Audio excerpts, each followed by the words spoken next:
찬미 예수님, 교회 여러분 안녕하십니까? 거룩한 독서 말씀을 먹어라 대림 제2주일 여러분과 함께할 신호드 사목연구소 오중석 프란치스코 신부입니다. 벌써 대림 2주일이네요. 성탄이 곧 다가올 것 같습니다. 이번 주일은 인권주일입니다. 또 동시에 사회교리 주간인데요. 우리 주변에 하느님 모상대로 창조된 인간의 존엄성과 품위가 지금 잘 지켜지고 있는지, 혹은 그렇지 못하다면 우리의 기도와 지향이 어때야 하는지를 함께 바라보면서 대림 제주일 말씀을 나누도록 하겠습니다.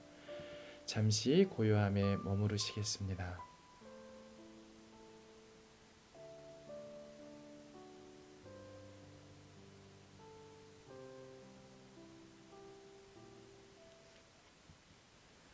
성부와 성자와 성령의 이름으로 아멘.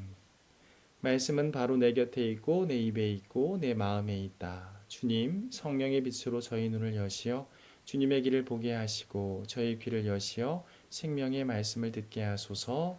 아멘. 성부와 성자와 성령의 이름으로 아멘. 네, 여러분들과 함께 복음 말씀을 나누도록 합니다. 하느님의 아드님 예수 그리스도의 복음의 시작. 이사 예언자의 글에 보라 내가 내 앞에 내 사자를 보내니 그가 너의 길을 닦아 놓으리라. 광야에서 외치는 이의 소리 너희는 주님의 길을 마련하여라. 그분의 길을 곧게 내어라 하고 기록된 대로 세례자 요한이 광야에 나타나 죄의 용서를 위한 회개의 세례를 선포하였다. 그리하여 온 유다 지방 사람들과 예루살렘 주민들이 모두 그에게 나아가 자기 죄를 고백하며 요르단강에서 그에게 세례를 받았다. 요한은 낙타털 옷을 입고 허리에 가죽띠를 둘렀으며 메뚜기와 들꿀을 먹고 살았다. 그리고 이렇게 선포하였다. 나보다 더 큰 능력을 지니신 분이 내 뒤에 오신다. 나는 몸을 굽혀 그분의 신발끈을 풀어드릴 자격조차 없다. 나는 너희에게 물로 세례를 주었지만 그분께서는 너희에게 성령으로 세례를 주실 것이다. 네, 마르코복음 1장 1절에서 8절 말씀을 들었는데요. 이 마르코, 이게 제가 정의한 건데 이 복음의 시작이라고 이렇게 주제를 잡아봤어요. 말라키 3장 1절과 이사야 40장 3절의 말씀 앞에 보시면 이사야 예언자의 글에 보라 내가 내 앞에 내 사자를 보내니 그가 너의 길을 닦아 놓으리라. 광야에서 외치는 이의 소리. 이 말씀은 이 구약에서 이미 선포되었던 말씀입니다. 하느님의 아드님 예수 그리스도께서 복음이 되셔서 우리 가운데 오시기 위해 이미 구약에서 선포가 된 것이죠. 그래서 복음은 구약과 동떨어진 것이 아니라 또 이 신약은 단절된 것이 아니라 연결되어 있습니다. 세례자 요한과 그분 곧 예수님이 등장하십니다. 그리고 광야에서 죄의 용서와 회개를 위한 선포를 하게 되죠. 마르코 복음의 의미와 중요성이 시간 관계상 제가 성서를 다 다루는 것이 아니기 때문에 전부 다 우리가 요약할 수는 없지만 제가 생각할 때 그분이 누구이신가, 예수님의 정체성, 이게 핵심으로 다가오는 것 같습니다. 네 복음서 중에 두 번째 위치는 하고 있는데요, 성경에. 그러나 가장 먼저 저술되었습니다. 가장 먼저 저술되었기 때문에 조금 순수하고 문장들도 이렇게 길지 않고 명료합니다. 장 자체도 제일 짧죠. 또 어떤 주석가들에 의하면 좀 매끄럽지 못한 부분도 있다라고 이게 여겨지는 것 같습니다. 그러나 저는 이 순수함과 매끄럽지 못함이 그리고 단순함이 오히려 복음의 원천과 직접적인 접촉을 상실할 위기에 있었던 바로 그때, 이제 복음이 예수님의 죽음과 부활 이후에 막 뻗쳐나갈 때, 팔레스티나 밖으로 나갈 때 바로 이때 더 필요했던 것이 아닌가 싶습니다. 왜냐하면 사람들이 예수님이 궁금해지기 시작한 거예요. 도대체 이분이 누구이신가? 이제 풍랑을 가라앉히셨을 때죠. 4장 41절. 결국 베드로가 최종 고백을 합니다. 스승님은 그리스도이십니다. 이 고백이 나오기 전까지 또 나온 이후에도 많은 사람들은 예수님이 정말 좋고 신기했지만 이분에 대해서 정확히 알지를 못했던 겁니다. 심지어 6장 14절에 보면 헤로데도 사람들이 하도 예수님 이야기를 하니까 궁금했던 거죠. 두려웠을 것입니다. 예수님께서는 당신의 정체에 대해서 침묵하도록 하십니다. 이제 소위 마르코 복음의 신학사상을 함구령이라고 하는데 이건 언제까지 이어지는가?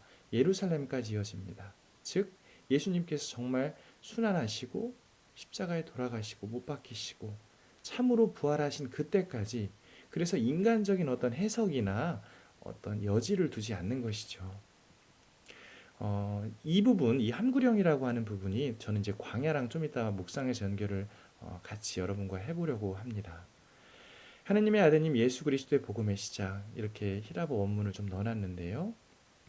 함께 보시면, 여러분 책머리는 굉장히 중요하잖아요. 우리가 저자나 글 쓸 때 써머리 앞에 일러두기 이런 것들은 굉장히 중요합니다.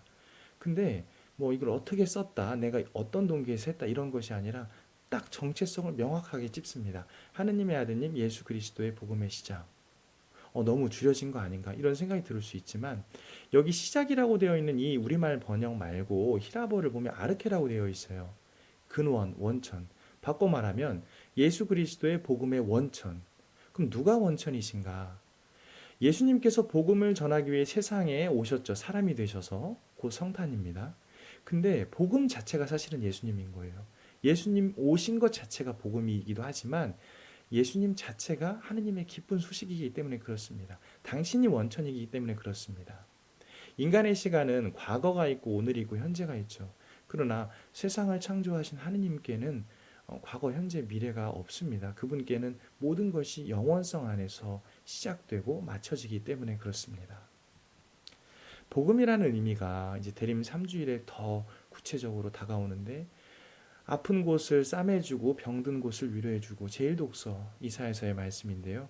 이게 기쁜 소식이었습니다. 근데 처음에는 우리가 지금 복음이라고 하는 기쁨 소식이 아니라 그리스 헬레니즘 시대에 전쟁을 이기고 나면 이렇게 깃발을 꼽잖아요. 이겼다라고 선포하는. 그리고 때로는 황제에게만 칭용되던 경사 표현이었습니다. 예를 들면 황제에게 후사가 생겼다거나 또 다른 나라를 정복했다거나. 근데 예수님께 복음을 썼다라는 건요, 엄청난 질서의 변화인 겁니다. 당대에 예수님을 두려워하던 이들은 이 예수님이 일으키시는 반향, 수많은 사람들이 예수님께 몰려드는 이 상황을 이해할 수가 없었습니다. 예수님은 하느님이셨고 복음이셨습니다. 그래서 예수님께 아주 구체적으로 복음이라는, 그 당시에 다르게 썼던 이 복음이라는 용어가 예수님께 새롭게 와서 질서의 변화가 이루어지게 되는 것입니다. 제 묵상 주제였는데 광야에서 외치는 이의 소리. 저도 광야를 가봤습니다만 이스라엘에서 아무것도 없어요. 텅 비었습니다. 바람 소리, 또 무슨 풀벌레 소리는 못 들었고요. 근데 이 좋은 악기는 울림이 좋은 악기다, 제가 이렇게 써놨는데, 광야는 그런 의미입니다. 빈 공간이죠. 그러니까 세례자 요한이 광야에서 외치는 이의 소리, 무슨 의미일까요? 적절한 자아의 두께를 저는 가졌다라고 생각해요. 그 복음을 보시면 여기에 너희는 주님의 길을 마련하여라, 그분의 길을 곧게 내어라, 세례자 요한의 역할이죠. 그래서 회개의 세례를 선포합니다. 근데 뭐라고 했냐면 낙타털 옷 입고 있고 허리에 가죽띠 둘렀고요, 메뚜기 들꿀 먹고요. 나는 몸을 굽혀 그분의 신발끈을 풀어드릴 자격조차 없다. 이게 무슨 뜻일까 다시 한번 생각을 해봅니다. 세례자 요한은 알았던 거예요, 자신의 역할이 무엇인지. 요즘에 소리가 너무 많습니다. 유튜브도 그렇고 정보도 많고요. 성당에 가도 여러 가지 소리들이 있어요. 준비하는 소리, 또 미사할 때 나는 소리, 물론 다 거룩한 거죠. 그렇지만 우리가 내는 모든 소리, 듣는 소리들이 과연 빈 공간을 가지고 있는가? 내 내면 안에 어떤 나만의 하느님을 모셔둘 공간이 있는가? 거품이 사라지고 온갖 세상의 소리가 들리지 않고 외롭지만 바로 그곳에 복음이라고 하는 것이 자리 잡는다라는 것입니다. 하느님 현존이 거기서 체험되는 거죠. 메타노이아, 회개에 대한 말씀을 또 하나 드려보려고 하는데요. 원래 이제 컨버전, 하느님께 돌아서다, 또 고해성사보다 다 맞는 얘기고 다 좋은 이야기입니다. 저는 이제 단어 형성의 기원을 찾아보니까 with, 생각하다, 누구와 함께 생각하다라는 뜻도 발견했어요. 단순히 이렇게 살자는 의지의 다짐. 1월 1일에는 금연해야지, 금주해야지, 시간을 아껴 써야지, 운동해야지. 이런 것들도 다 좋은 거지만요, 이건 회개라기보다 자신의 결심이죠.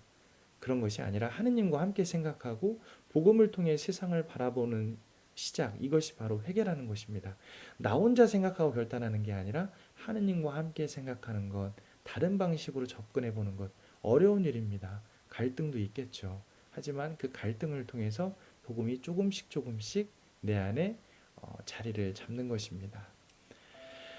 회개란 하느님과 함께 의식하고 생각하고 그분의 복음 말씀으로 내 삶을 정비하는 것입니다. 오늘 세 가지 말씀을 좀 드렸는데요.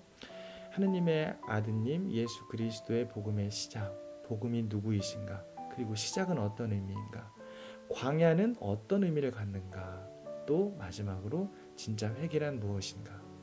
나는 어떤 생각과 말과 행동을 할 때 하느님과 함께 의식하며 하고 있는지 이번 한 주간 대림 2주일 그렇게 보냈으면 좋겠습니다. 예수님을 기다리는 시기, 대림 시기, 아드벤투스라고 하는데요. 우리가 어떤 좋아하는 사람, 사랑하는 사람 만날 때 설레임이 있잖아요. 또 내가 아끼는 것, 내 소유라고 하는 것. 구약 성경에선 늘 이스라엘을 하느님 백성의 소유라고 표현합니다. 소유라고 하는 것은 더 정확히 말하면 소유물만이 아니라, 그러니까 소유물이 잘못되건 잘되건 그게 중요한 게 아니라 그 소유물을 가진 사람의 책임도 있는 거죠. 우리가 하느님의 소유라고 한다면 하느님께서도 우리만 하느님을 기다리는 게 아니라 하느님께서도 우리와 만날 날을 기다리시는 겁니다. 서로가 단장을 하겠죠. 나는 이번 대림 시기를 보내면서 어떤 마음으로 예수님을 기다리고 있는지, 하느님께서 사람이 되신 이 신비는 정말 메리 크리스마스 이렇게 세상적으로만 표현할 수 있는 것은 분명히 아닙니다. 왜냐하면 말구유에 예수님께 태어나셨는데, 이거를 좀 더 깊이 묵상을 해보면 말구유는 동네에 있는 어떤 가축들, 짐승들의 밥그릇이라고 생각하면 돼요. 왜 거기를 택하셨나 생각해보면 내 안에 말구유, 또 소위 밥그릇, 짐승의 밥그릇, 밥통, 이렇게 더럽고 냄새나는 곳에 예수님이 탄생하셨다라는 겁니다. 상처, 두려움, 아픈 곳에 예수님이 오신 것입니다. 그 예수님을 나는 어떤 마음으로 기다리고 있는지 함께 감사하면서 정말 기도하는 마음으로 준비했으면 좋겠습니다. 성부와 성자와 성령의 이름으로 아멘. 말씀은 내 발의 등불이요 나의 길의 빛이옵니다. 주님, 저희가 성경을 생명의 말씀으로 믿고 기도하며 살고 선포하게 하시어 언제나 성령 안에서 평화의 기쁨을 누리게 하소서. 아멘. 성부와 성자와 성령의 이름으로 아멘. 교회 여러분들 마지막 드림시기 잘 보내시고 은총의 성탄 보내십시오.